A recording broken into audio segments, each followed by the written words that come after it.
Bengaluru Bulls ತಂಡಕ್ಕೆ ದೊಡ್ಡ ಸಂಕಷ್ಟ. ಪ್ರೊ ಕಬಡ್ಡಿ ಸೀಸನ್ 12ರಲ್ಲಿ ಬೆಂಗಳೂರು ಬುಲ್ಸ್ ತಂಡ ಇನ್ನೂ ಒಂದೇ ಒಂದು ಮ್ಯಾಚು ಕೂಡ ಗೆದ್ದಿಲ್ಲ. ಆದರೆ ನಮ್ಮ ತಂಡ ಸ್ಟ್ರಾಂಗ್ ತಂಡ.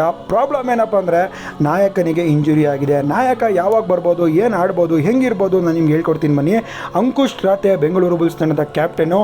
ಫಸ್ಟ್ ಮ್ಯಾಚ್ ಕ್ಯಾಪ್ಟನ್ ಮಾಡಿದ್ರು, ಸೂಪರಾಗಿ ಲೀಡ್ ಮಾಡಿದ್ರು. ಒಂದು ಸೂಪರ್ ಆದಂಥ ಮ್ಯಾಚ್ ಕೂಡ ಆಯಿತು, ಟೈ ಆಯಿತು. ಅಲ್ಲಿ ಅವರಿಗೆ ಇಂಜುರಿ ಆಗಿದೆ.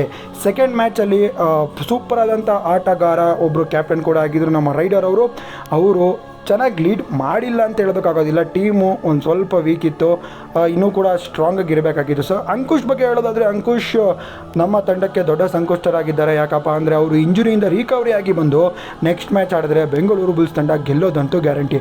ಫಸ್ಟ್ ಮ್ಯಾಚು ಪುಣೇರಿ ಪೈಟನ್ಸ್ ವಿರುದ್ಧ ಬೆಂಗಳೂರು ಬುಲ್ಸ್ ತಂಡ ಡ್ರಾ ಮಾಡಿಕೊಂಡ್ರೆ ಯುಂಬಾ ವಿರುದ್ಧ ಬೆಂಗಳೂರು ಬುಲ್ಸ್ ತಂಡ ಹೀನಾಯ ಸೋಲನ್ನು ಅನುಭವಿಸಿದೆ. ಆದರೆ ಬೆಂಗಳೂರು ಬುಲ್ಸ್ ತಂಡ ನೆಕ್ಸ್ಟ್ ಮ್ಯಾಚ್ ಗೆಲ್ಲಬೇಕು ಅಂದರೆ ನಮ್ಮ ತಂಡದ ನಾಯಕ ಅಂಕುಶ್ ಅವರು ಬರಲೇಬೇಕು. ಇಲ್ಲ ಅಂದರೆ ನಮ್ಮ ತಂಡಕ್ಕೆ ದೊಡ್ಡ ಸಂಕಷ್ಟ ಗುರು.